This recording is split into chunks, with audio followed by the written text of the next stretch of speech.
L'autodiscipline est le pont entre les objectifs et leur réalisation. C'est la force qui nous pousse à agir, même lorsque nous n'en avons pas envie, et à continuer d'avancer malgré les obstacles et les défis qui peuvent survenir. Sans autodiscipline, même les rêves les plus ambitieux risquent de ne rester que des souhaits éphémères. L'autodiscipline, c'est la capacité à contrôler nos impulsions, nos émotions et nos comportements face aux exigences extérieures. Elle nous permet de rester concentrés sur nos objectifs à long terme et de persévérer dans nos efforts jusqu'à ce que ces objectifs soient atteints. À la base de l'autodiscipline se trouve la compréhension que le succès ne se produit pas par hasard. Il est le résultat d'un effort constant, jour après jour, indépendamment de nos émotions du moment. La motivation peut être puissante, mais elle est souvent fugace, comme une vague qui monte et redescend. L'autodiscipline, en revanche, est inébranlable.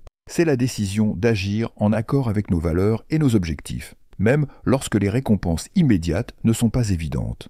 C'est la capacité de travailler lorsque personne ne regarde, lorsqu'aucune force extérieure ne nous pousse à avancer, et lorsque la tâche semble difficile ou peu enthousiasmante.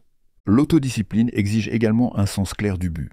Lorsque nous savons pourquoi nous faisons quelque chose, lorsque nous comprenons les raisons profondes derrière nos actions, nous sommes beaucoup plus enclins à persévérer. Sans but, il est facile d'être distrait par des plaisirs à court terme ou des inconvénients et nous risquons d'abandonner trop tôt nos entreprises. Lorsque nos objectifs sont alignés avec notre raison d'être, l'autodiscipline devient une extension naturelle de cet alignement. Le processus de développement de l'autodiscipline commence par la fixation d'objectifs clairs et réalisables. Ces objectifs servent de feuille de route pour nos actions, nous guidant et nous donnant un sens de la direction. Sans objectif, nous sommes comme un navire à la dérive, en mouvement mais sans destination. Fixer des objectifs clairs crée une vision de l'endroit où nous voulons aller et l'autodiscipline nous permet de rester sur la bonne voie, même lorsque les eaux deviennent âgées ou que le chemin semble incertain. Il est important de décomposer les grands objectifs en étapes plus petites et gérables pour rendre le processus de réalisation moins accablant et plus accessible. Chaque petite victoire construit un élan, renforçant l'engagement à continuer d'avancer. L'un des aspects les plus difficiles de l'autodiscipline est de résister aux tentations et aux distractions qui surgissent quotidiennement. Dans le monde rapide et hyper connecté d'aujourd'hui, les distractions sont omniprésentes. Réseaux sociaux, divertissements, désirs personnels et exigences des autres. Ces éléments peuvent facilement nous éloigner des tâches qui sont vraiment importantes. Pratiquer l'autodiscipline signifie apprendre à dire non aux distractions, même lorsqu'elles sont tentantes. Cela implique de faire des choix intentionnels qui reflètent nos priorités. Dire non au plaisir à court terme, qu'il s'agisse de procrastination, de distraction ou d'indulgence, est souvent le prix à payer pour le succès à long terme. En apprenant à dire non, nous nous libérons pour dire oui à ce qui compte vraiment. L'autodiscipline est également profondément liée à nos habitudes.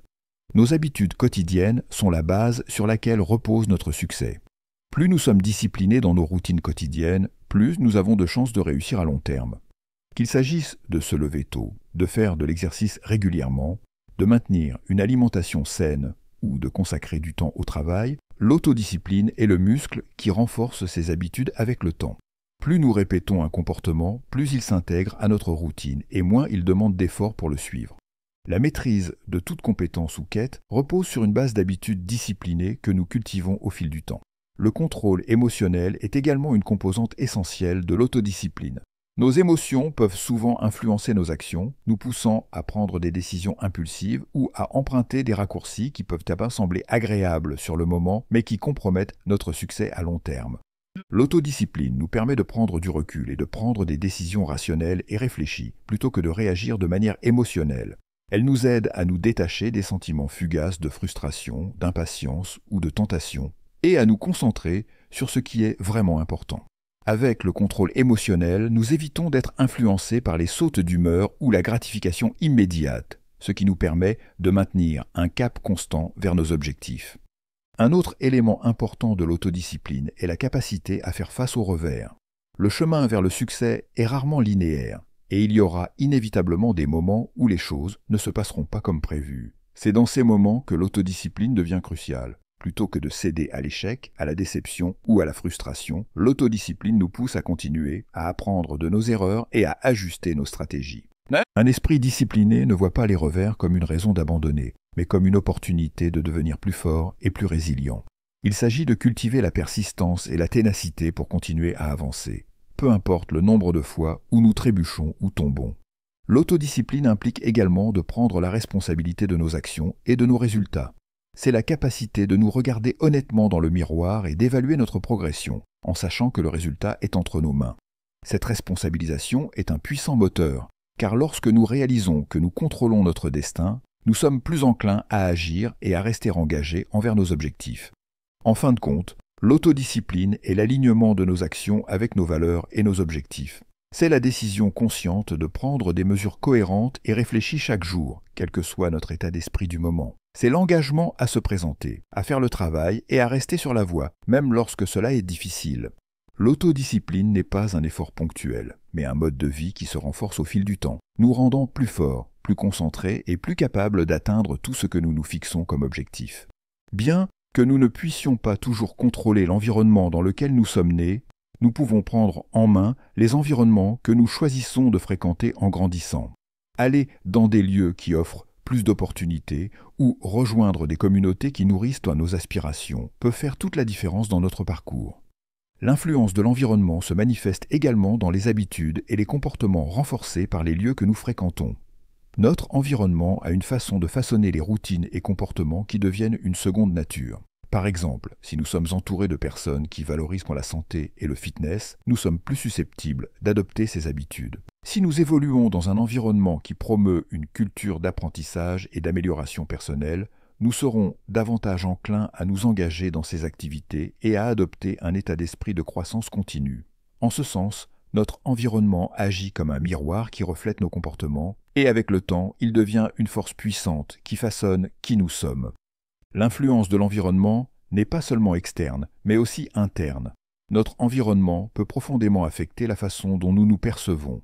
Si nous sommes constamment entourés de négativité, de critiques ou d'un manque de soutien, cela peut engendrer des sentiments d'insuffisance ou de doute. En revanche, lorsque nous nous plaçons dans un environnement qui renforce notre valeur, encourage l'amour de soi et promeut le développement personnel, nous commençons à nous voir sous un nouveau jour. L'environnement que nous habitons joue un rôle central dans la formation de notre estime de soi et de notre confiance. En nous entourant de positivisme, d'encouragement et d'opportunités de croissance, nous commençons à croire en notre potentiel et nos capacités. Nous devons également reconnaître que notre environnement est dynamique et en constante évolution. Ce à quoi nous sommes exposés aujourd'hui peut ne pas être le même que ce que nous expérimenterons demain. En grandissant et en évoluant, notre environnement doit également évoluer avec nous. Les personnes, lieux et expériences qui nous ont autrefois servi peuvent ne plus être alignés avec nos objectifs ou nos valeurs. En changeant, nous devons être intentionnels pour adapter notre environnement afin qu'il reflète cette croissance. Que cela signifie rechercher de nouvelles relations, changer nos environnements physiques ou trouver de nouvelles sources d'inspiration, nous devons prendre le contrôle de notre environnement pour qu'il continue à soutenir notre développement. Nous avons le pouvoir de façonner notre environnement de manière à servir notre bien le plus élevé. Bien que nous ne puissions pas contrôler tous les aspects de notre environnement, nous pouvons faire des choix sur où nous passons notre temps, avec qui nous le passons et les espaces que nous habitons. En étant conscients de l'influence de l'environnement et en créant intentionnellement des environnements qui soutiennent nos objectifs, nos croyances et notre croissance, nous pouvons nous préparer à réussir. L'environnement que nous choisissons reflète la vie que nous souhaitons créer. Par conséquent, si nous voulons changer nos vies, nous devons commencer par changer l'environnement dans lequel nous existons. Mentalité et perception. La mentalité et la perception sont deux forces puissantes qui façonnent la manière dont nous expérimentons le monde et y réagissons. Bien qu'elles soient souvent utilisées de manière interchangeable, elles représentent des aspects distincts mais interconnectés de notre vie mentale et émotionnelle. Notre mentalité fait référence aux croyances sous-jacentes, attitudes et pensées qui gouvernent la façon dont nous abordons les défis, les opportunités et notre existence globale. La perception, en revanche, est le prisme à travers lequel nous interprétons le monde qui nous entoure, la façon dont nous voyons et donnons un sens aux situations, aux personnes et aux événements. Ensemble, ces deux éléments déterminent non seulement comment nous nous percevons nous-mêmes, mais aussi comment nous interagissons avec le monde, influençant les résultats que nous obtenons. La mentalité a le pouvoir de façonner notre réalité, car elle influence la manière dont nous interprétons et répondons aux situations. Une mentalité de croissance, par exemple, accueille les défis et voit les échecs comme des opportunités d'apprentissage et d'amélioration.